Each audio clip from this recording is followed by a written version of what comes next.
Bonjour tout le monde, j'espère que vous allez bien. Aujourd'hui, je vais vous proposer une recette de quichoton, mais la version gourmande. Allez, on regarde tout de suite pour les ingrédients. Pour la quantité, c'est pour un plat, voilà, de ce diamètre-là. Après, c'est à vous d'ajuster les proportions en fonction, bien sûr, du plat que vous avez.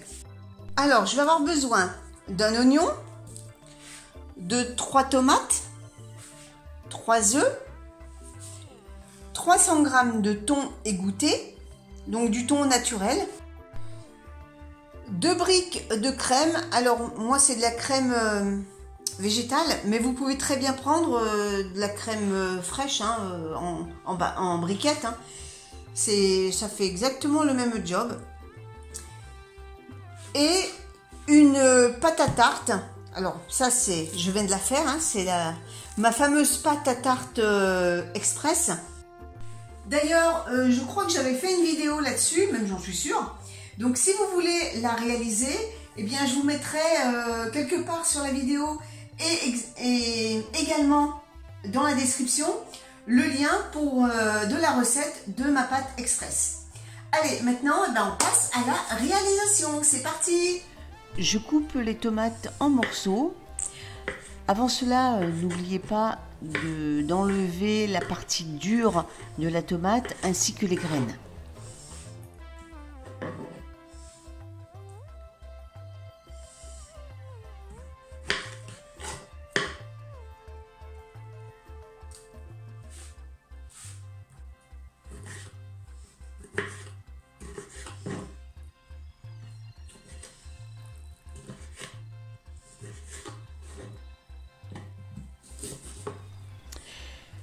L'oignon va subir le même sort. Après l'avoir épluché, je le coupe en petits morceaux et je viens l'ajouter aux tomates.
Vous savez quoi? J'ai envie de rajouter un autre ingrédient. C'était pas prévu, mais c'est en découpant les légumes, je dis tiens, je vais rajouter quelque chose. Je pense que ça sera très bon. J'ai bien envie de rajouter ces petits poivrons. Ils sont du jardin. Je pense que ça va pas être mal. Allez, on continue. J'ai oublié d'appuyer sur le bouton d'enregistrement. Donc, ça m'a pas pris l'étape où j'ai coupé les poivrons. Donc, voilà, je les ai coupés en petits morceaux et je les ai ajoutés aux oignons et aux tomates. Je passe à présent à la cuisson des légumes. Donc, je fais chauffer ma poêle qui est en inox. Alors, je trouve les poêles en inox beaucoup plus saines que les poêles avec un revêtement anti-adhésif. L'avantage des poêles en inox, c'est qu'elles ne s'usent pas dans le temps, elles ne rayent pas, ne libèrent pas de particules dans les aliments. Il y a une petite technique à avoir pour l'utiliser et d'ailleurs je vais vous la montrer tout de suite. Vous trouverez dans la description la liste de tous les articles que je possède et que j'utilise dans la cuisine. Ce sont des liens affiliés, ce qui veut dire que si vous passez par ces liens et que vous achetez un produit, pas forcément celui que j'ai, que je possède, cela me donne une petite commission. Mais pour vous, ça ne change strictement rien. D'avance, je vous remercie si vous voulez me soutenir, moi et la chaîne, par ce biais. Avant d'ajouter un corps gras, il faut que votre poêle soit chaude. Et pour savoir si elle est à bonne température, il suffit de faire tomber quelques petites gouttes d'eau.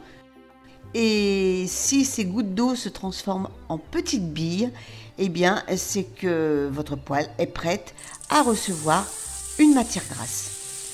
Je verse tous mes légumes en une seule fois et je les fais revenir quelques instants. Le but c'est d'assécher surtout les tomates qui vont rendre du jus afin de ne pas trop surcharger en liquide ma pâte. Je rajoute une cuillère à café de curry. C'est facultatif, hein, vous pouvez mettre les épices ou même des herbes de votre choix.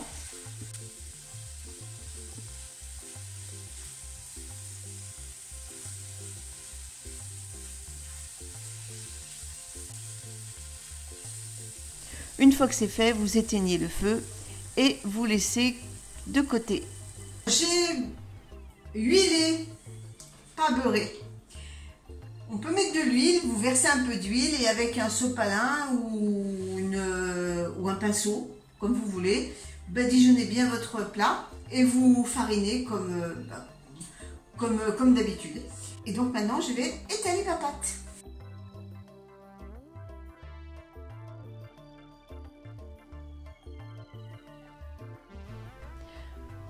Pensez également à préchauffer votre four à 200 degrés.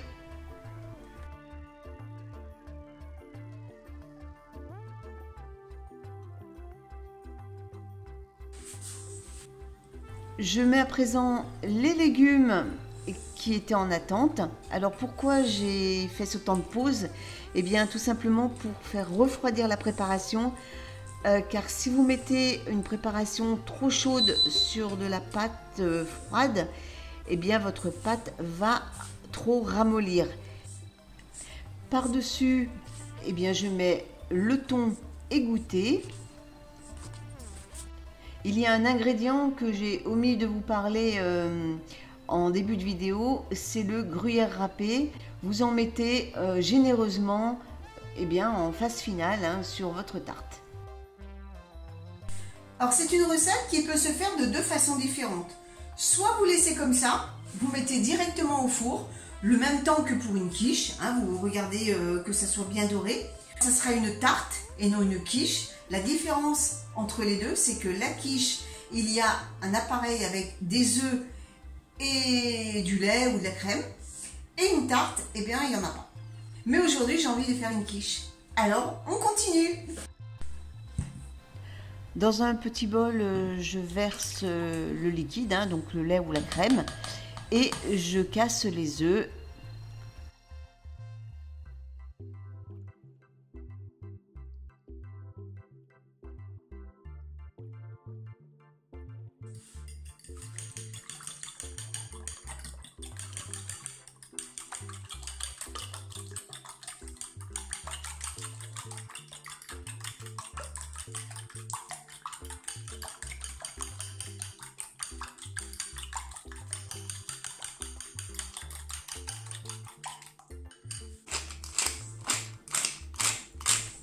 Je sale, je poivre.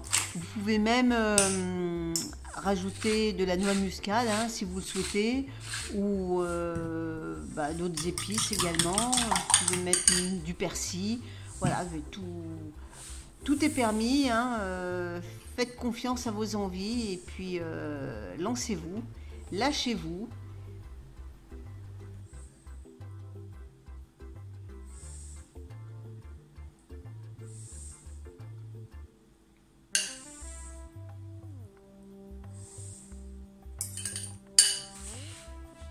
Eh bien, on se retrouve dans 30 minutes à peu près.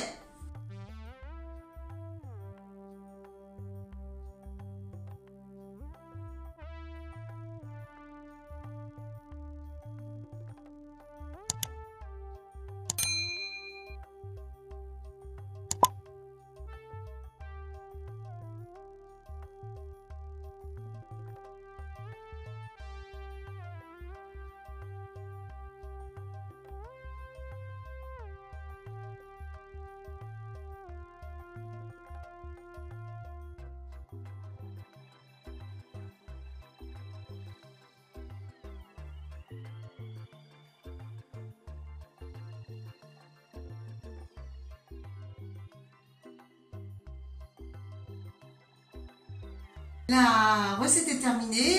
J'espère qu'elle vous plaira, que vous aurez plaisir à la refaire. Et on se donne rendez-vous mercredi prochain pour une nouvelle recette. Salut tout le monde!